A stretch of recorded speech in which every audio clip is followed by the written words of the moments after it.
ओम तुलसी देवी नमः। ओम नमो भगवते वासुदेवाय। प्रेम से बोलिए तुलसी माता की जय, विष्णु भगवान की जय। भक्तों, क्या आपको पता है कि तुलसी माता भगवान विष्णु को इतना प्रिय क्यों है? भक्तों, आज हम कहानी के माध्यम से आपको सुनाने जा रहे हैं बहुत ही अद्भुत कथा, जिसको आप कार्तिक मास में एक बार अगर सुन लेते हैं तो आपको पूरे माह में तुलसी जी की कथा सुनने का पुण्य फल प्राप्त हो जाएगा। भक्तों, कार्तिक का महीना चल रहा है जो भगवान विष्णु को अति प्रिय है। इसीलिए कार्तिक माह में भगवान विष्णु की पूजा की जाती है और तुलसी माता की कथाओं का श्रवण किया जाता है, जिससे भगवान विष्णु प्रसन्न हो। जो भी भक्त तुलसी माता की इस कथा का श्रवण करता है उस पर भगवान विष्णु अपनी विशेष कृपा बनाए रखते। इसीलिए कार्तिक माह के दौरान तुलसी जी की कथाओं का श्रवण करना शुभ माना जाता है। भक्तों, कार्तिक मास में जो व्यक्ति श्रद्धा पूर्वक दोनों समय भगवान विष्णु और माता लक्ष्मी के साथ साथ तुलसी जी की पूजा करते हैं तो उन पर भगवान विष्णु अपनी कृपा सदैव बनाए रखते। उनके घर में अन्न धन की वृद्धि होती।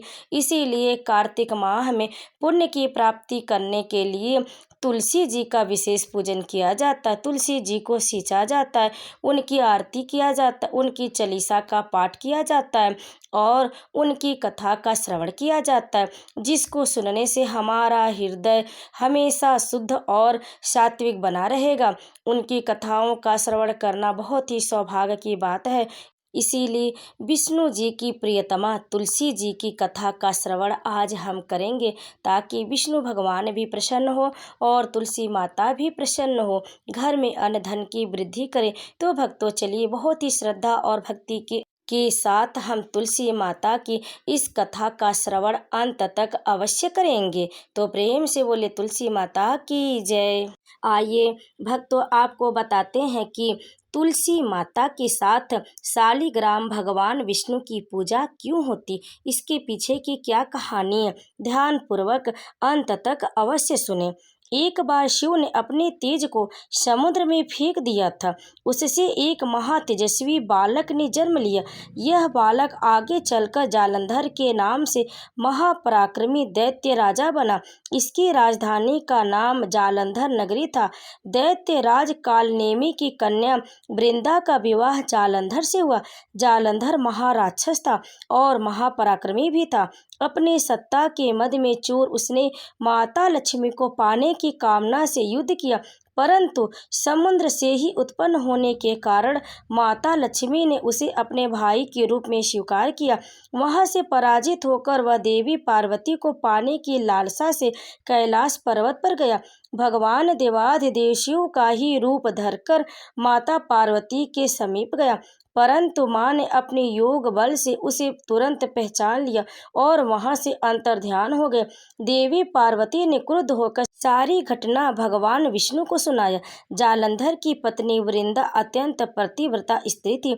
उसी के पतिव्रत धर्म की शक्ति से जालंधर न तो मारा जाता था और न ही पराजित होता था। इसलिए जालंधर का नाश करने के लिए वृंदा के पतिव्रत धर्म को भंग करना बहुत जरूरी था। इसी कारण भगवान विष्णु ऋषि का वेश धारण कर वन में जा पहुंचे, जहां वृंदा अकेली भ्रमण कर रही थी।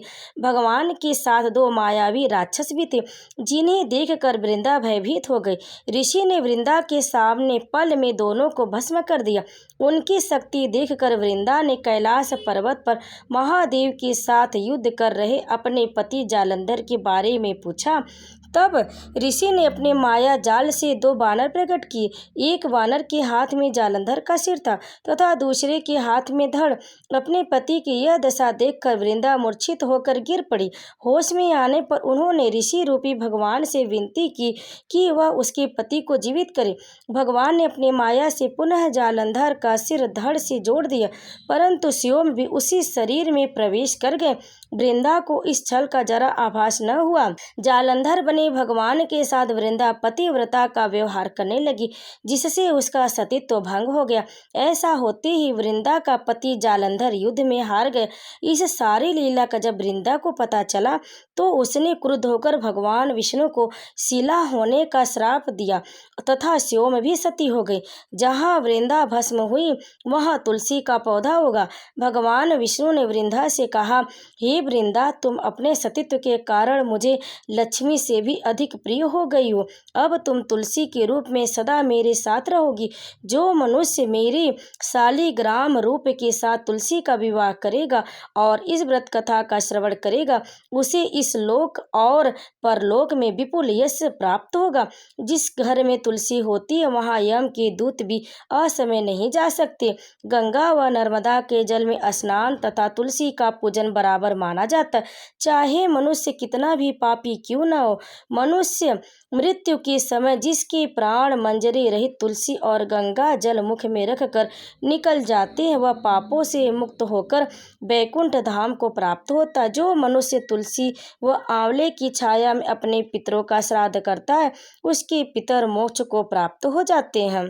तो भक्तों, इस तरह से ही तुलसी माता भगवान विष्णु को अति प्रिय हो गई। जो भी भक्त श्रद्धा से तुलसी जी को भगवान विष्णु के चरणों में अर्पित करता है, उनकी माला पहनाता है, तुलसी जी की माला विष्णु जी को जो लोग पहनाते, उससे भगवान विष्णु अति प्रिय होते, वह भगवान विष्णु का प्रिय भक्त हो जाता है। भक्तों, इसीलिए कार्तिक माह में तुलसी जी की पूजा के साथ साथ विष्णु भगवान की पूजा की जाती है, तो भगवान विष्णु की असीम कृपा प्राप्त होती है। भक्तों, कार्तिक माह में भगवान विष्णु की पूजा करने के लिए तुलसी की पत्तियों को अवश्य चढ़ाना चाहिए।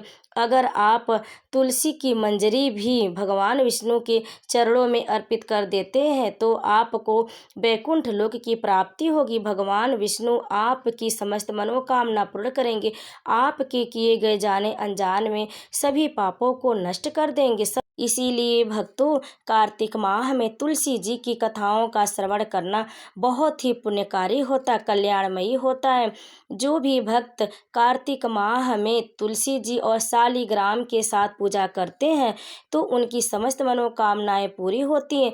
और जो लोग शालिग्राम तुलसी जी की विधिवत विवाह भी करते हैं तो भगवान विष्णु और भी अधिक प्रसन्न होते।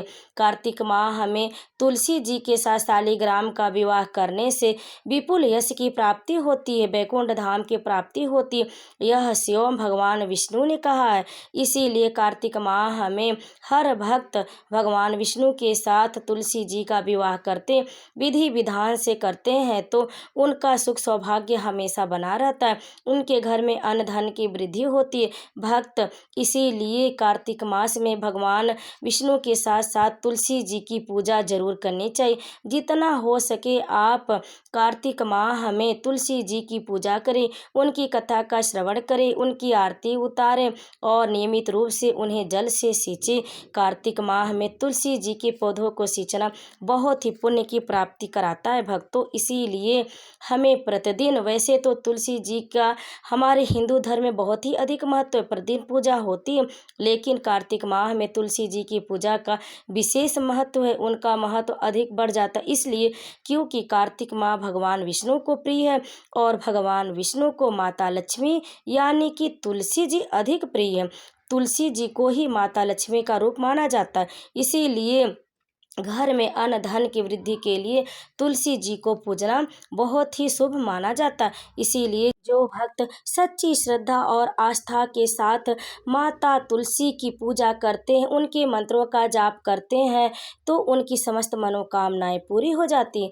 भक्तों, जब भी आप पूजा करें तो तुलसी जी के वृक्ष के सामने इस मंत्र का जाप जरूर करें, ओम नमो भगवते वासुदेवाय, और भगवान विष्णु की कथाओं का श्रवण करें, तुलसी जी की कथाओं का श्रवण अवश्य करें, तभी तुलसी माता प्रसन्न होंगी।